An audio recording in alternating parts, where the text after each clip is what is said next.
사도신경으로 우리의 신앙을 고백하며 새벽 예배 하나님께 올려드리겠습니다. 전능하사 천지를 만드신 하나님 아버지를 내가 믿사오며 그 외아들 우리 주 예수 그리스도를 믿사오니 이는 성령으로 잉태하사 동정녀 마리아에게 나시고 본디오 빌라도에게 고난을 받으사 십자가에 못 박혀 죽으시고 장사한 지 사흘 만에 죽은 자 가운데서 다시 살아나시며 하늘에 오르사 전능하신 하나님 우편에 앉아 계시다가 저리로서 산자와 죽은 자를 심판하러 오시리라. 성령을 믿사오며 거룩한 공예와 성도가 서로 교통하는 것과 죄를 사하여 주시는 것과 몸이 다시 사는 것과 영원히 사는 것을 믿사옵나이다. 아멘.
이 시간 우리에게 주시는 하나님의 말씀은 로마서 9장 14절에서 24절 말씀입니다.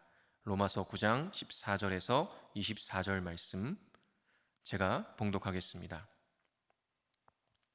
그런즉 우리가 무슨 말을 하리요? 하나님께 불의가 있느냐? 그럴 수 없느니라. 모세에게 이르시되 내가 긍휼히 여길 자를 긍휼히 여기고 불쌍히 여길 자를 불쌍히 여기리라 하셨으니 그런즉 원하는 자로 말미암음도 아니요 다른 박질하는 자로 말미암음도 아니요 오직 긍휼히 여기시는 하나님으로 말미암음이니라. 성경이 바로에게 이르시되 내가 이 일을 위하여 너를 세웠으니 곧 너로 말미암아 내 능력을 보이고 내 이름이 온 땅에 전파되게 하려 함이라 하셨으니 그런즉 하나님께서 하고자 하시는 자를 긍휼히 여기시고 하고자 하시는 자를 완악하게 하시느니라. 혹 네가 내게 말하기를 그러면 하나님이 어찌하여 허물하시느냐? 누가 그 뜻을 대적하느냐 하리니 이 사람아 네가 누구이기에 감히 하나님께 반문하느냐? 지음을 받은 물건이 지은 자에게 어찌 나를 이같이 만들었느냐 말하겠느냐? 토기장이가 진흙 한 덩이로 하나는 귀히 쓸 그릇을 하나는 천히 쓸 그릇을 만들 권한이 없느냐? 만일 하나님이 그의 진노를 보이시고 그의 능력을 알게 하고자 하사 멸하기로 준비된 진노의 그릇을 오래 참으심으로 관용하시고 또한 영광받기로 예비하신 바 긍휼의 그릇에 대하여 그 영광의 풍성함을 알게 하고자 하셨을지라도 무슨 말을 하리요? 이 그릇은 우리니 곧 유대인 중에서뿐 아니라 이방인 중에서도 부르신 자니라. 아멘. 제가 기도하겠습니다. 거룩하신 하나님, 오늘도 우리에게 생명을 주시니 감사합니다. 온 세계에 코로나19가 창궐하고 어딘가에는 혹독한 가뭄이, 또 어딘가에는 홍수와 같은 비가 내리는 것을 보면서 하나님의 위대하심과 인간의 연약함을 다시금 깨닫습니다. 우리를 불쌍히 여겨 주옵소서. 속히 이 어려움이 지나가고 하나님 앞에 겸손히 엎드리며 주님의 통치와 다스림이 충만한 하나님 나라를 이루어 주옵소서. 하나님 나라를 이루는 이 귀한 사명을 우리에게 주신 줄 믿습니다. 사명에 합당한 능력과 은사를 부어주시고 무엇보다 하나님을 뜨겁게 사랑하는 우리 모두가 되게 하여 주옵소서. 오늘도 주님 앞에 예물 드린 손길들이 있습니다. 이 예물이 쓰이는 곳마다 하나님의 통치와 다스림이 임하게 하여 주옵시고 드린 손길 위에 날마다 주님과 동행하는 복을 허락하여 주옵소서. 예수 그리스도의 이름으로 기도합니다. 아멘. 할렐루야. 오늘도 하나님을 예배하는 자리에 서신 모든 분들에게 성령님의 충만케 하심과 지혜가 넘치시기를 간절히 축원합니다. 오늘은 하나님의 주권적 선택과 긍휼이라는 제목으로 하나님 말씀 전하겠습니다. 오늘 로마서 9장을 나누려고 하는데요, 그 전에 앞장인 로마서 8장을 살짝 이야기해야 바울의 마음을 더 잘 이해할 수 있을 것 같습니다. 8장은 그야말로 감동의 물결 그 자체이죠. 하나님께서 죄와 사망의 노예로 하나님의 진노 앞에 있던 우리에게 우리의 어떠함과 상관없이 오직 하나님의 사랑과 긍휼에 기인한 구원을 선물로 주셨다는 것입니다. 그래서 그리스도를 믿는 자들에게 결코 정죄함이 없고 하나님의 사랑에서 끊을 자가 없다는 감격과 전율의 선포를 하고 있죠. 그래서 8장을 읽다 보면 바울의 마음이 얼마나 벅차올랐는지 충분히 공감할 수 있는 문장들이 이어집니다. 그리고 그러한 벅찬 감동과 감격의 파노라마를 지나서 9장으로 넘어오는 것이죠. 그리고 그토록 감격적인 하나님의 사랑과 구원을 노래하던 사도 바울이요, 자신에게 있는 큰 근심을 토로하기 시작합니다. 9장 1절에서 3절에 이렇게 기록합니다. 내가 그리스도 안에서 참말을 하고 거짓말을 아니하노라. 나에게 큰 근심이 있는 것과 마음에 그치지 않는 고통이 있는 것을 내 양심이 성령 안에서 나와 더불어 증언하노니 나의 형제 곧 고륙의 친척을 위하여 내 자신이 저주를 받아 그리스도에게서 끊어질지라도 원하는 바로라. 네. 자신의 동족인 유대인들에 대한 근심과 고통이었습니다. 생각해 보십시오. 여러분의 가족들이 예수님을 믿지 않아서 하나님의 진노 아래 있다면 여러분 마음이 어떠시겠습니까? 바울은 자신의 동족들이 구원을 받을 수만 있다면 자신이 그리스도에게서 끊어지던 것을 불사하겠다라고 고백합니다. 그만큼 바울은 자신의 동족인 유대인들을 깊이 사랑했습니다.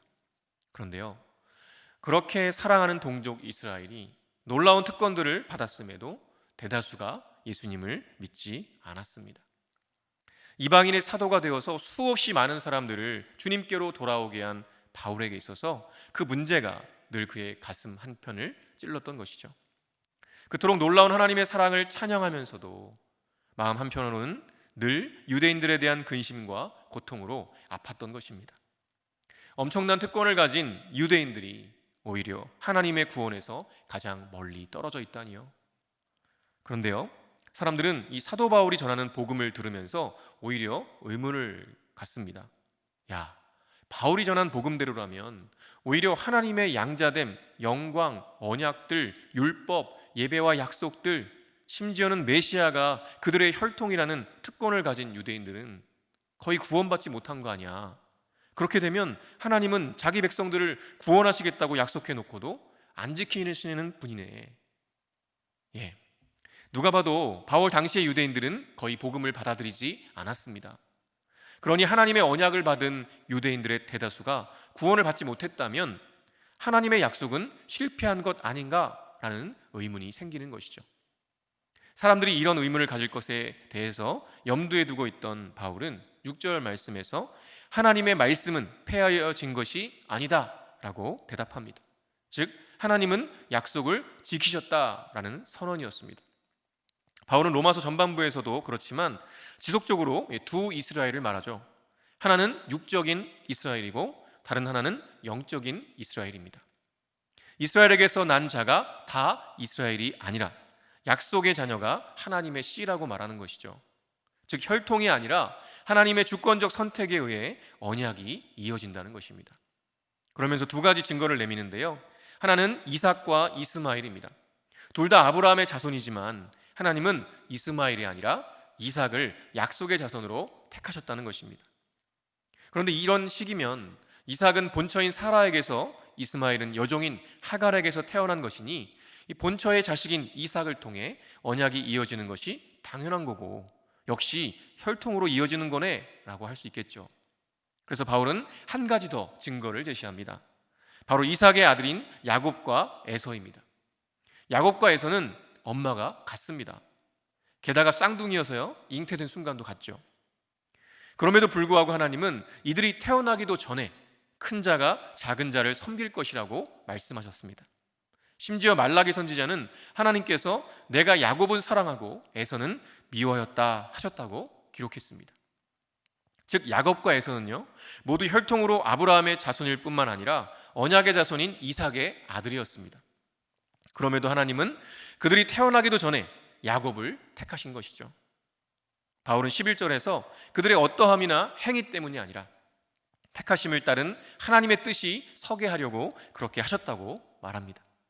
즉 영적 이스라엘로서 하나님의 언약을 따르는 백성이 되는 것은 혈통이나 행위 같은 외적 기준에 있지 않고 오직 뜻을 이루시려는 하나님의 주권에 있다는 것을 말해주는 것이죠. 때문에 만일 유대인들이 복음을 받아들이지 않았다면 그것은 하나님의 말씀을 거부한 그들 자신이 실패한 것이지 하나님이 실패한 것이 아니라는 것이죠. 하나님은 처음부터 지금까지 긍휼히 여기심과 주권적 선택을 통해 영적 이스라엘을 세우심으로 당신의 약속을 신실하게 지키고 계심을 증거하고 있는 겁니다. 그런데요, 또 이렇게 말하면 어떤 사람들은 하나님이 불공평하시고 불의하시다고 불평을 할 수도 있지 않겠습니까? 야곱은 태어나기도 전에 사랑을 받기로 택함을 받고 에서는 태어나기도 전에 미움을 받기로 택함을 받았다고 하니 그런 불만이 나올 수도 있을 것입니다. 14절에 이렇게 기록합니다. 그런즉 우리가 무슨 말을 하리요? 하나님께 불의가 있느냐? 그럴 수 없느니라. 그런데 바울은 그러한 질문에 그럴 수 없다라고 단호하게 말합니다. 그리고 그에 대한 반론이 바로 오늘 우리가 읽은 본문에 잘 설명되어 있습니다. 바울은 두 가지 증거를 내미는데요. 첫 번째는 금송아지 사건입니다. 15절에 이렇게 기록합니다.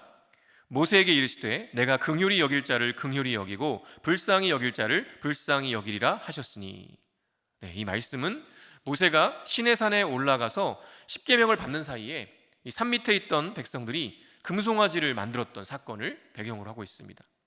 이스라엘 백성들은 모세가 시내산에서 내려오는 것이 더디자 조급한 나머지 아론을 부추겨서 자신들을 인도할 신을 만들어 달라고 하죠. 그리고 결국 아론은 백성들의 금부치들을 모아서 금으로 된 송아지를 만들고는 백성들에게 이 금송아지가 너희를 애굽에서 인도한 신이다 라고 말합니다. 그리고 백성들은 그 금송아지를 보면서 좋다고 그 금송아지에게 제사를 드리고 잔치를 벌이는 모습들이 나오죠. 하나님은 이러한 백성들의 죄악을 보시면서 진노하셨습니다. 출애굽기 32장 9절에서 10절에 이렇게 기록하는데요. 여호와께서 또 모세에게 이르시되 내가 이 백성을 보니 목이 뻣뻣한 백성이로다. 그런즉 내가 하는 대로 두라. 내가 그들에게 진노하여 그들을 진멸하고 너를 큰 나라가 되게 하리라. 결국 이스라엘 백성들이 금송아지를 만들어서 자신의 신이라고 섬겼다는 것은 하나님께로부터 등을 돌렸다는 의미인 것이죠. 그리고 그렇게 하나님께로부터 돌아선 그들에게 남은 것은 하나님의 진노와 진멸뿐이었습니다. 그러나 모세의 목숨을 건 중보기도를 통해서 하나님은 그 진노를 거두시죠. 모세는 신명기에서 이 장면을 떠올리면서 이스라엘의 교만과 불신앙에 대해 경고하는데요. 신명기 9장 6절에 이렇게 기록합니다. 그러므로 내가 알 것은 내 하나님 여호와께서 내게 이 아름다운 땅을 기업으로 주신 것이 내 공의로 말미암음이 아니니라. 너는 목이 곧은 백성이니라. 이런 의미인 건데요. 지금 이스라엘 너희가 이 아름다운 약속의 땅을 기업으로 받게 된 것이 너희의 의로움 때문이라고 착각하지 말아라. 너희는 본래 목이 곧은 백성이어서 하나님께 등을 돌리고 우상 숭배했던 자들이다. 너희는 자격이 없다. 그러니 이 모든 것은 하나님의 은혜라는 것을 기억해라 라는 의미인 것이죠. 그렇습니다. 본래 이스라엘은 하나님과 관계를 맺을 자격이 없는 자들이었습니다. 그럼에도 하나님의 긍휼히 여기심을 받은 것이죠. 즉 이스라엘이 본래 의로웠었는데 하나님이 이들을 목이 곧게 하신 것이 아니었다는 것입니다. 본래 목이 곧은 백성이었음에도 하나님께서 이들을 긍휼히 여겨주신 것이 팩트인 것입니다.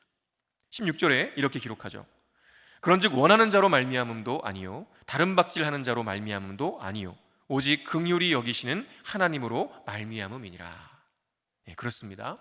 원한다고 열심을 낸다고 하나님의 긍휼히 여기심을 받는 것이 아니라 오직 하나님의 주권적인 선택에 달려 있다는 것을 말하는 것입니다.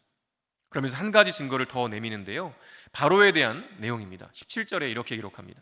성경이 바로에게 이르시되 내가 이 일을 위하여 너를 세웠으니 곧 너로 말미암아 내 능력을 보이고 내 이름이 온 땅에 전파되게 하려 함이라 하셨으니. 이 본문도 출애굽 상황을 배경으로 하고 있습니다.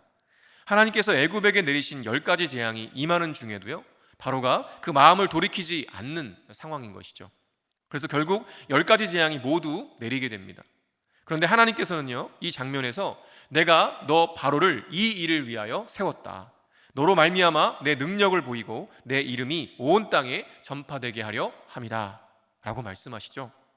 즉 바로를 마음이 강팍해진 상태로 내버려 두심으로 하나님을 대적하는 자에게 하나님의 심판이 임한다는 것을 온 땅에 보여주고자 하신 것입니다.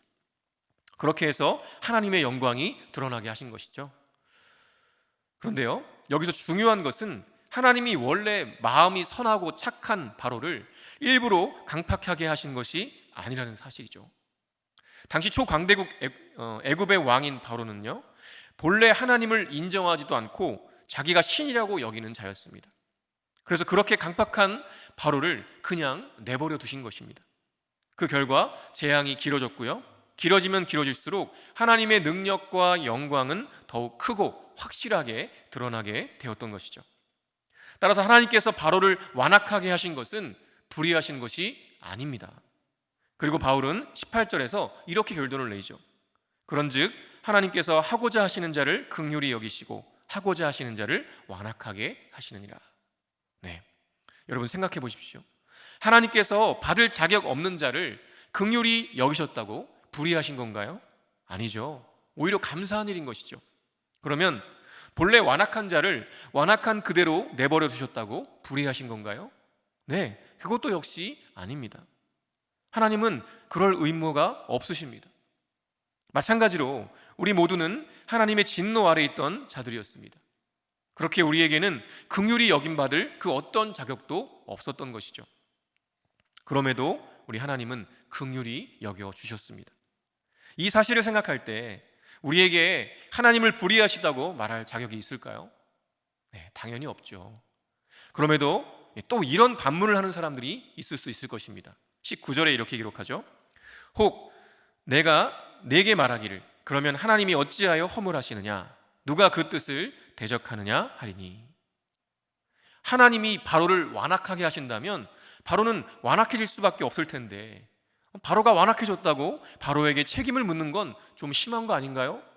라는 의미죠. 그러나 이미 설명드린 대로 바로가 선했는데 하나님께서 완악하게 하신 것이 아니었습니다. 바로는 이미 그 스스로가 자신의 마음을 완악하게 했었고 하나님은 그러한 바로의 완악함을 그냥 그대로 내버려 두신 것이었죠. 그리고 이어서 바울이 예를 들어 또 설명을 합니다. 20절과 21절인데요.